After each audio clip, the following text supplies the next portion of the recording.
Hi, my name is Jensen from Cloud9, and this is my guide to Zed in the mid lane. So, Zed as a champion in solo queue can both be not the best and really good. The thing about Zed is, he's really weak against certain team comps. There's not really that many specific champions that like counter him that much anymore.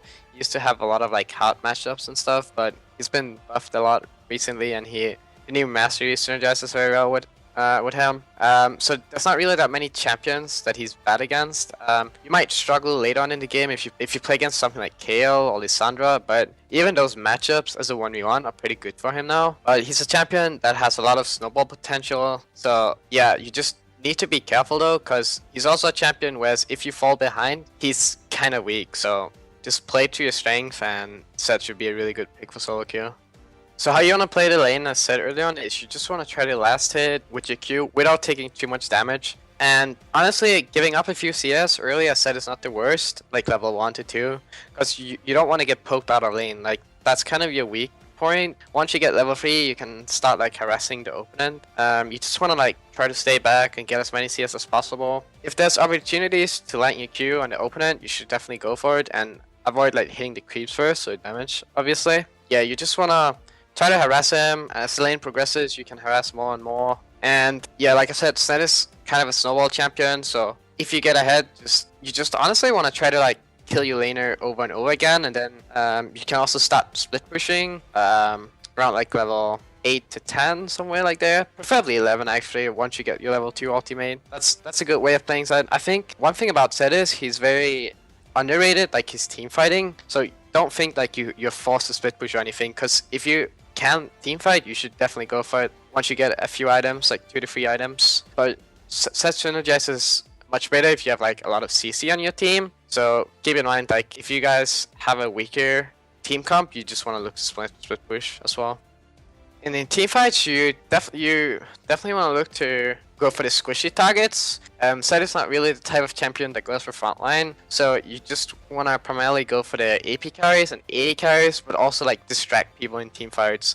So don't overcommit and get yourself killed. Make good use of your shadows, and yeah, just be a diver basically. Also, a thing to keep in mind with Zed is you don't want to like instantly go in and dive that backline. You want to like be careful a bit, wait for them to like use some cooldowns and stuff, but not wait too long, you know?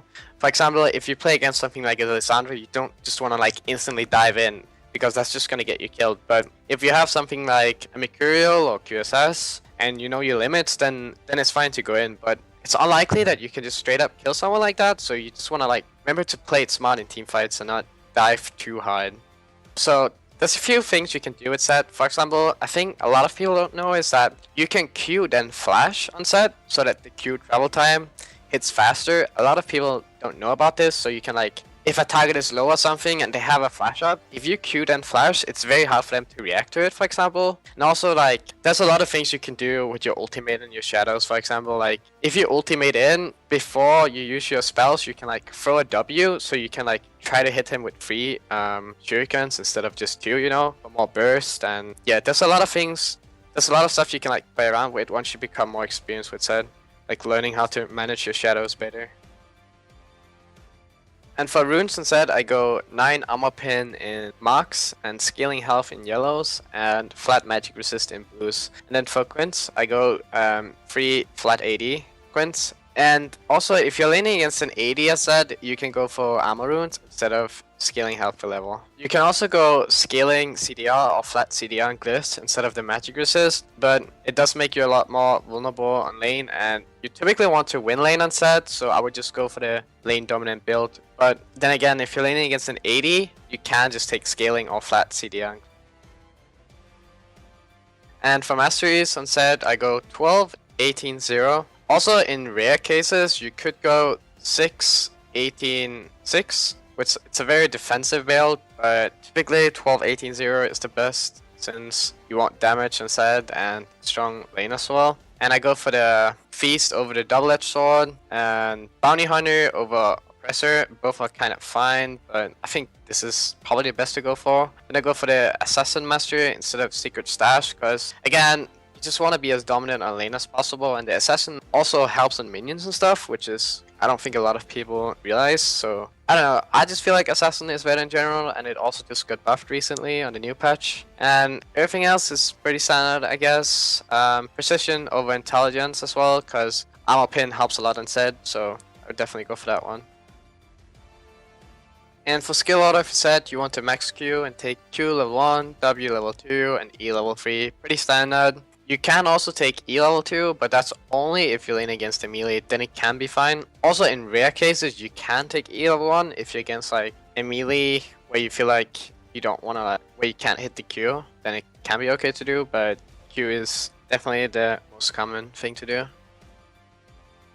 And for the starting item, you always want to go longsword. Pretty standard, and if you lane against an AP, you want to build more first item generally, or actually just go like Hex Shrinker into Yomu's, and if you lane versus an AD, you just want to get like Yomu's first item. And for the shoes, the boots, typically I started running a lot of what are they called? Boots of Swiftness now, since it's very cost efficient and cheap item, but you can also go Ninja Tabai if they have heavy AD or Merc Threat still, but generally I prefer to go for the Boots of Swiftness, even if they have a lot of CC, because I like to build QSS like third item or fourth item inside, and then upgrade it as well, so don't really need the tenacity that much. And Death Dance is also a pretty viable buy on set nowadays, but I wouldn't go it early. If anything, I would probably get it last item. Generally, you don't want to go Bloodthirster as the last item on set. It's not the worst, but on set right now, there's a lot of better options in my opinion. Like, I would personally prefer going Mercurial Simula in most situations, or even like getting a Blood Dominic if there's nothing else to buy. But yeah, I mean, Bloodthirster is not bad, but generally, you'd rather get like a Mercurial Simula in your build. So with the recent addition of the new item Duskblade, it's a pretty popular item for set, though I'm still not 100% sure when to build it. I'll probably build it like third item or fourth maybe, because on set there's like so many good items. For example, I'll probably go like on set Yomu's into like Duskblade, or Yomu's into like more of my Mortiers, into Duskblade, into like Black Cleaver, or something like that. There's like, I'm still not 100% sure when to build the item, but it's definitely an item that has a lot of good stats that you want for assassins. Thanks for watching this basic champion guide. Make sure to check out the rest of the guides over at lolclass.com.